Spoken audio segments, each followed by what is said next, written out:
नमस्कार, मैं हूं आपके साथ अनन्या तिवारी। हमारी खास पेशकश रिपोर्टर्स डायरी में एक बार फिर आपका स्वागत है। हमारी कोशिश है कि आपको सीधे ग्राउंड जीरो से एक्सक्लूसिव और ऐसी खबरें दिखाएं जिनका सीधा सरोकार आपसे है। वो खबरें जो आपकी जिंदगी पर असर डाल रही हैं। सोशल मीडिया और फेक न्यूज की बाढ़ के बीच हमारे रिपोर्टर्स सीधे आप तक खबरें पहुंचाएंगे, आपसे जुड़ी खबर का हर पहलू आप तक पहुंचाएंगे। तो देखिए हमारी खास पेशकश रिपोर्टर्स डायरी।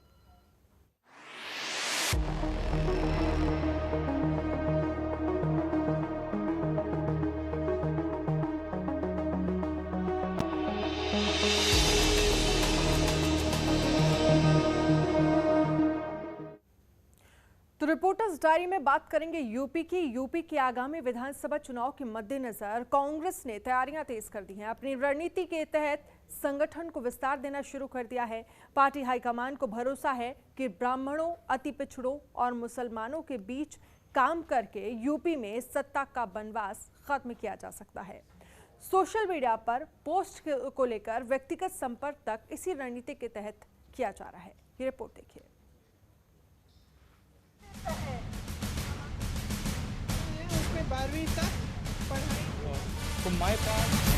आगामी विधानसभा चुनाव के मद्देनजर कांग्रेस ने प्रदेश के जातिगत समीकरणों पर काम करना शुरू कर दिया है। कांग्रेस कमेटी ने मैनिफेस्टो, प्रचार से लेकर मीडिया सहित 8 कमेटियों का गठन किया है। उसके बाद जातीय समीकरण को ध्यान में रखते हुए 2 नए उपाध्यक्ष, 6 महासचिव और 22 सचिव और 2 संगठन सचिव बनाए गए।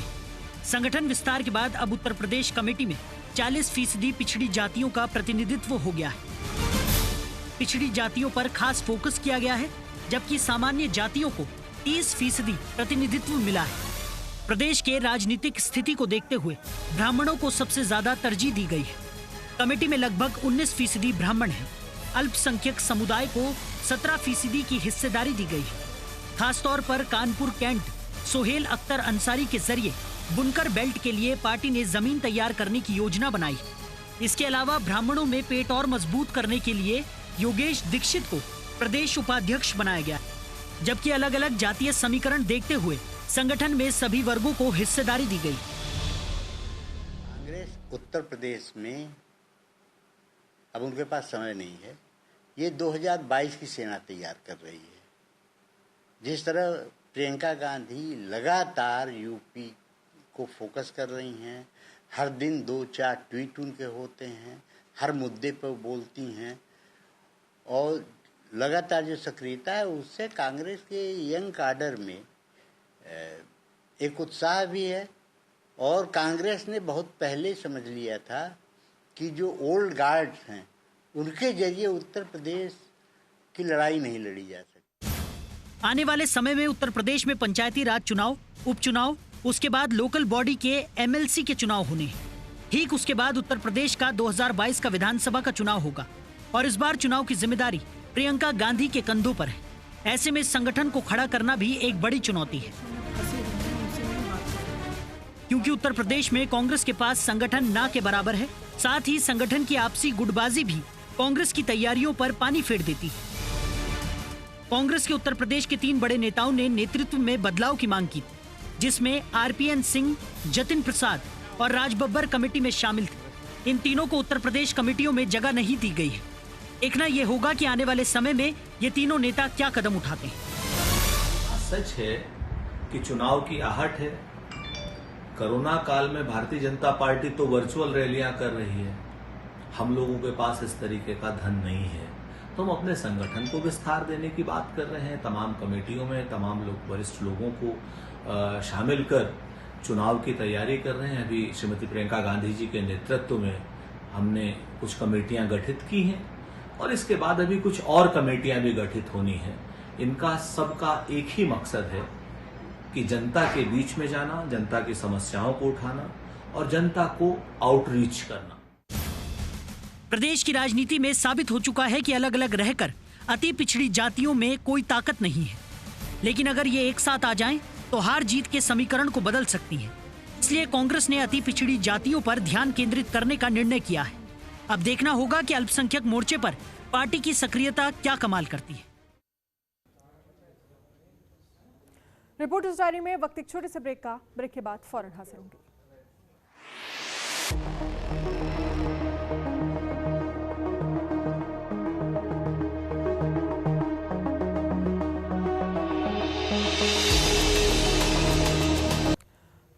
ब्रेक के बाद आपका स्वागत है और अब बात करेंगे वाराणसी की। वाराणसी में शादी की शान बनने वाले कैटरिंग टेंट और सजावट के व्यवसाय इन दिनों मुश्किलों में है। लॉकडाउन की ऐसी मार पड़ी है कि सब कुछ बर्बादी की कगार पर आ गया है। अगर जल्द ही सरकार ने इनके हित में कोई फैसला नहीं किया तो कैटरिंग व्यवसाय सड़क पर उतरकर आंदोलन करेंगे। ये रिपोर्ट देखिए।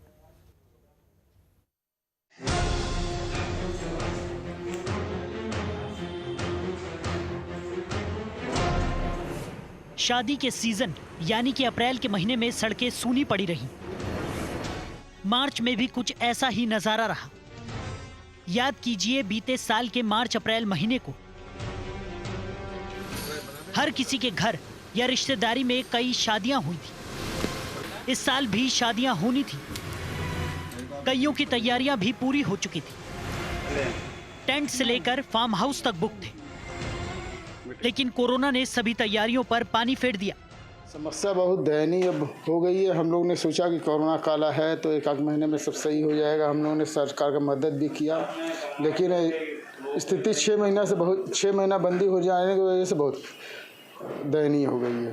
हम लोग को लगन होली के बाद जो लगन वेडिंग जो चालू होना था उसकी तैयारी हमने देख रहे होंगे। हमारा सब नया माल पार्सल आके हैदराबाद, कानपुर और भी जगह से, सहारनपुर से आके सब उधर भी रखा हुआ है। वो तैयारी किए रहे और जब माल आ गया है तब तक कोरोना काल आ गया, जिसकी वजह से सब बैठा हुआ है। और हम लोग का पूंजी पूरा जो है ब्याज पे भी लेके बैंक से लिए हुए सब उसी में फंसा हुआ है। शादी के सीजन में जिस तरह कोरोना ने कहर बरपाया है उससे हर रोज बड़ा आर्थिक नुकसान भी हो रहा है। जिन घरों में शादियां थी वो तो परेशान हुए ही, उनसे ज्यादा परेशान और तबाह वो टेंट, बारात घर, केटरिंग और फार्म हाउस वाले हुए जिनका काम धंधा पिछले कई महीनों से बंद पड़ा है। समस्या बहुत विकट है। सबसे बड़ी बात यह है कि इस कोरोना काल में प्रधानमंत्री के आह्वान पे 3 महीने का संपूर्ण लॉकडाउन हुआ। उसके बाद से हम लोगों का धंधा पूर्णतः ठप पड़ा हुआ है और हम लोग के माथा, जैसा कि माननीय प्रधानमंत्री ने कहा था कि आप अपने स्टाफ को तनख्वाह दीजिए, उनका भरण पोषण कीजिए, तो हम लोगों ने पूरी तरीके से अपने स्टाफ का ध्यान रखा। मगर अब ये 6 महीने के बाद हम लोग को ये उम्मीद थी कि सरकार कुछ हम लोगों को राहत देगी या हम लोग का बिज़नेस स्टार्ट करने की अनुमति देगी, मगर अपने स्टाफ का ध्यान रखते रखते हम लोग अब अपना ध्यान रखने के काबिल नहीं रह गए। वाराणसी में तमाम टेंट हाउस और केटरिंग वालों को एक एक दिन भारी पड़ रहा है, लेकिन उन्हें यकीन था कि जैसे जैसे देश खुलेगा सरकार उन्हें भी रियायत देगी, लेकिन अब उनकी उम्मीद खत्म हो चुकी है। अनलॉक 4 की भी प्रक्रिया शुरू हो गई है, लेकिन इन व्यवसायों को अब तक कोई राहत नहीं मिली है। शादी के आयोजनों में अब तक दोनों तरफ से सिर्फ 100 लोगों को ही अनुमति है। सरकार सिर्फ हम सभी को लॉलीपॉप भर मात्र दे रही है कि 50 लोगों का पहले दिया गया, अब 100 लोगों का दिया गया। आप खुद बताइए कि बनारस में और भारत की जो संस्कृति सभ्यता है उसमें संयुक्त परिवार ही अभी ज़्यादातर हैं। तो हमारी सरकार से यही आग्रह है कि जितनी भी क्षमता का जो भी लॉन, बैंक्वेट हॉल या कोई भी खुला मैदान हो उसकी जिला प्रशासन द्वारा वो सर्वे कराएं और उसकी आधी क्षमता की अनुमति दें, ताकि सोशल डिस्टेंसिंग का भी पालन हो सके और हम व्यापारियों का भी वो काम हो सके। बीते कुछ महीनों में वाराणसी के केटरर्स को कितना नुकसान हुआ इसका अंदाजा लगाना भी मुश्किल है, क्योंकि वाराणसी में लगभग 400 से 500 टेंट और केटरिंग व्यापारी हैं।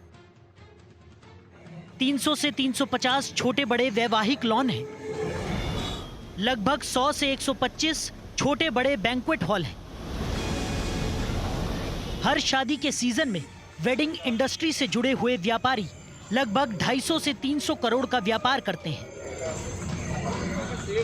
लेकिन कोरोना की वजह से सभी के हाथ खाली हैं। बैठारी चल रहा है, काम रोजगार चल नहीं रहा है, पेटों पर आफत है। जो खाना यार खाएंगे जब मालिक है नहीं काम कर रहा है तो हम यार कहाँ से रोजगार होगा। 6 महीने स्थिति तो बहुत बुरा है कि जो मतलब सारा सिस्टम मतलब एकदम ख़राब हो गया है, तहस नहस हो गया है, एकदम बेरोजगार हम लोग हो गए हैं।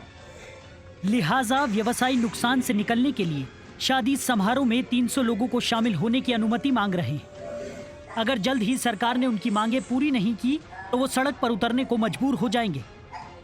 अब देखना होगा कि सरकार ने जहां अनलॉक 4 में इतनी छूट दी है तो क्या सरकार केटरर्स की इन मांगों को भी पूरा करेगी या नहीं। कैटरिंग और टेंट व्यवसाय से जुड़े हुए लोगों की सरकार से मांग है कि 100 की संख्या को बढ़ाकर 300 की जाए ताकि उनका व्यवसाय कुछ हद तक पटरी पर आ सके। सालाना 300 करोड़ टर्नओवर वाले इस सेक्टर में स्थिति ये है कि मजदूरों की माने तो अब उनके भोजन पर भी आफत है। कैमरा पर्सन शिवम के साथ अमित कुमार सिंह, जनतंत्र टीवी, वाराणसी। और वहीं मध्य प्रदेश में इस बार जब बारिश और मोजेक ने सोयाबीन की फसल को पूरी तरह चौपट कर दिया और किसानों के सपनों पर पानी फेर दिया, अब नौबत ये आ गई है कि मेहनत से लगाई फसल को अब अपने हाथों ही हटाने को मजबूर हैं किसान। रिपोर्ट देखिए।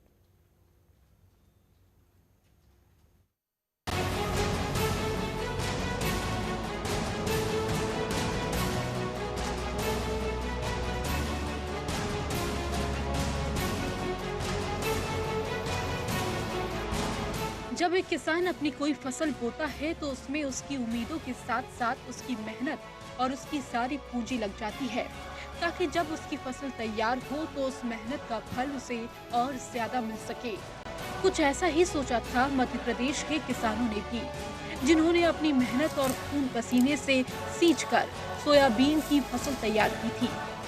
और जब फसल पकने की बारी आई तो तेज बारिश और मोजेक ने उसकी फसलों को पूरी तरह चौपट कर दिया और मजबूरन अब इन किसानों को अपनी पूरी फसल को साफ करना पड़ रहा है, क्योंकि बर्बाद हुई फसल को अगर समय रहते नहीं हटाया गया तो दूसरी फसल लगाना भी मुश्किल हो जाएगा। देखिए, जो सोयाबीन की फसल हमारे बैतूल जिले में लगाई गई थी और आप लोगों ने देखा होगा कि 15 अगस्त तक हमारे यहाँ की जो सोयाबीन की फसल थी वो काफ़ी अच्छी स्थिति में थी, परंतु जो लगातार 14 दिन की बरसात हुई और उसके बाद आपने देखा होगा कि हमारे यहाँ 2 दिन लगातार पानी जो गिरा और लगभग 7 से 8 इंच बरसात हुई, तो उस बरसात की स्थिति में पानी का जो खेतों में भराव हुआ उसके कारण एक समस्या रूट राट की हमारे जिले के कुछ क्षेत्रों में जहां पर जल निकासी का कार्य अच्छे तरीके से नहीं हो पाया, वहां ये समस्या आई। देश में सोयाबीन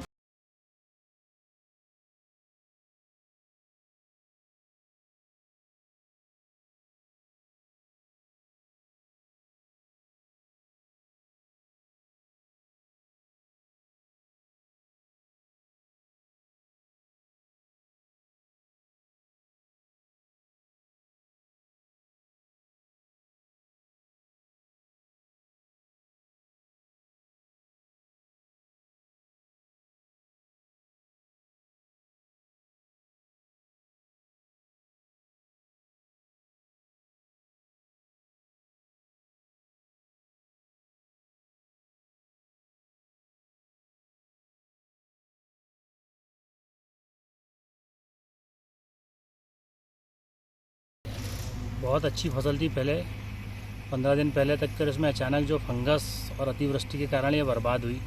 फलियों में दाना नहीं पड़ा, फलियां तो लगी पर फलियों में दाना नहीं पड़ा और फसल पूरी सूख गई। अब ये कटाई के लिए भी महंगी, एकड़ पीछे 50 किलो से 1 कुंटल तक के उत्पादन होने की संभावना है इसकी, और इस इतने कम उत्पादन में इसको कटाई, गहाई, धुलाई ये सब नहीं पड़ाता, इसलिए अब इसको मल्चर चला के मोड़ कर दी जा रही है और आने वाली दूसरी फसल की तैयारी की जा रही है। मैंने सोयाबीन बोई थी 2 हेक्टेयर में, जिससे पीला मोजेक होने के कारण पूरी बर्बाद हो गई है। उसमें ना फल दिख रहे हैं ना फूल, कुछ भी नहीं है, और इसी चक्कर से मैंने अपने ट्रैक्टर से जुताई करवा दी। ये बात किसी से छिपी नहीं है कि मध्य प्रदेश में सरकार का भविष्य तय करने में किसानों को बड़ी भूमिका होती है। पिछली कमलनाथ की सरकार आने में भी किसानों का अहम योगदान रहा। ऐसे में यहाँ की वर्तमान और पिछली सरकारों में किसानों के लिए खूब वादे किए जा रहे हैं। वहीं कई योजनाएं भी किसानों के लिए लाई गई हैं। उनमें से एक फसल बीमा योजना है, जिसका लाभ किसानों को समय समय पर दिया जाता है। इस बार भी खुद शिवराज सिंह चौहान ने सोयाबीन की फसल चौपट होने पर कई इलाकों का दौरा भी किया और उन्हें मदद का आश्वासन भी दिया। ऐसे में अब आने वाला समय ही बताएगा कि सरकार के कामों से किसान खुश है या ना खुश।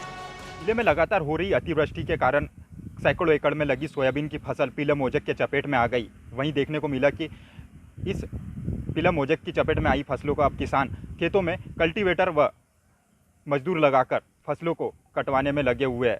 वहीं किसानों का कहना है कि पिछले 2 वर्षों से किसानों को फसलों का मुआवजा नहीं मिल पाया और इस वर्ष जो फसलें अतिवृष्टि के कारण खराब हो गई, उनके सामने एक बड़ी समस्या है।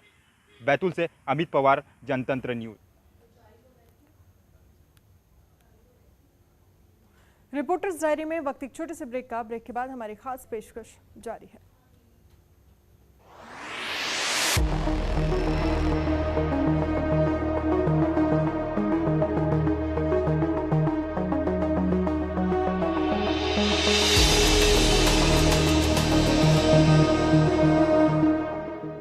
ब्रेक के बाद आपका स्वागत है। 6 महीने पहले पीएम मोदी ने वाराणसी में 171 करोड़ की लागत से बने एक फ्लाईओवर का उद्घाटन किया था, लेकिन लोकार्पण के महज 200 दिन बाद आज इस फ्लाईओवर की हालत यहां के सेतु निगम और पीडब्ल्यूडी की कारस्तानी की पोल खोलती हुई नजर आ रही है। रिपोर्ट देखिए।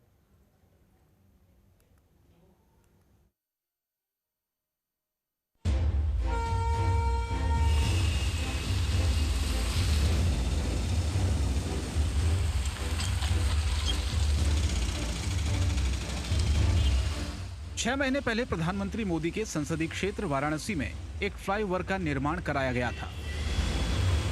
1.8 किलोमीटर लंबे चौकाघाट लहरतारा फ्लाईओवर का निर्माण फरवरी 2020 में पूरा किया गया था और 16 फरवरी को पीएम मोदी के दौरे के दौरान उनके हाथों ही इस फ्लाईओवर का उद्घाटन भी कराया गया था और जनता की सुविधा के लिए इसे तुरंत खोल दिया गया था।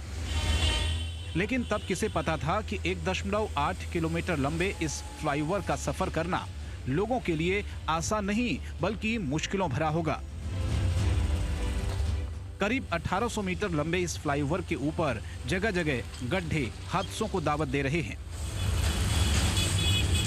यही नहीं, दोनों तरफ की सर्विस रोड भी खराब हो गई है, जिसके चलते आवागमन पर असर पड़ रहा है।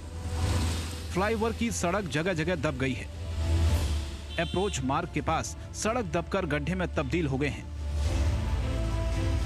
हालांकि जब फ्लाईओवर की दुर्दशा की तस्वीरें मीडिया में सामने आई तो सेतु निगम ने सड़क बनाने वाले 2 ठेकेदार संजय और गौरव के फर्म को नोटिस जारी कर दिया।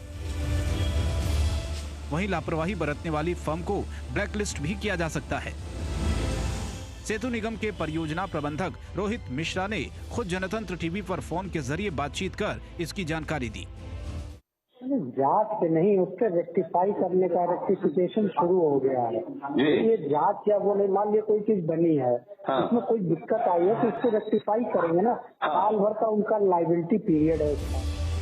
स्थानीय लोगों का कहना है कि पीडब्ल्यूडी और सेतु निगम के अधिकारियों और ठेकेदारों की मिलीभगत का ही परिणाम है कि पहले इस फ्लाईओवर का बीम गिरा जिसमें 15 लोगों की जान चली गई थी और अब सड़क पर गड्ढों की वजह से लोगों की जान पर बनाई है। देखिए, उस जो चौकाघाट और लहरतारा का पुल का जो अनावरण हुआ था वो हमारे सांसद और देश के प्रधानमंत्री माननीय नरेंद्र मोदी जी ने किया था अपने हाथों से, अपने कर कमलों से। लेकिन मात्र 200 दिन बीतने के बाद ही पूरे पुल पर जो है कम से कम तकरीबन 200 जगह जो है बड़े बड़े गड्ढे हैं और लगातार उस पुल पर जो है एक्सीडेंटों से मौत भी हो रही हैं। आपको एक बात की और जानकारी दे दें कि यह जो पुल बन रहा था जब, तो इसका एक बीम गिरा था, उसमें तमाम लोगों की मौतें भी हुई हैं। बड़ी में बहुत गड़बड़ी कर दिया इस सरकार ने। डबल इंजन की जो सरकार चल रही है, उन्होंने हड़बड़ी में बहुत गड़बड़ी किया। एक तो कई जानें चली गई उसको बनाने में, इतना देर हुआ, इतने पैसों के उसमें घोटाले हो गए। लेकिन सरकार ने जो है कार्रवाई के नाम पर सब में खाना पूर्ति करने का काम किया। इन तस्वीरों से ये तो साफ है कि 6 महीने पहले बने इस फ्लाईओवर के निर्माण में घटिया मटेरियल इस्तेमाल किया गया और विभागीय अधिकारियों की अनदेखी से भी इस बात को नकारा नहीं जा सकता कि इसके निर्माण में बड़ा घोटाला भी हुआ है। ऐसे में अब सरकार को इस मामले पर कार्रवाई करते हुए आरोपियों पर सख्त कार्रवाई करनी चाहिए। 6 महीने बाद अगर किसी सड़क की ये स्थिति तब हो जाती है जिसका उद्घाटन प्रधानमंत्री करते हैं, तो आप कल्पना करिए कि बाकी सड़कों की क्या स्थिति होगी। कैमरा पर्सन शिवम के साथ अमित कुमार सिंह, जनतंत्र टीवी, वाराणसी। रिपोर्टर्स डायरी में फिलहाल इतना ही। देखते रहिए जनतंत्र टीवी। नमस्कार।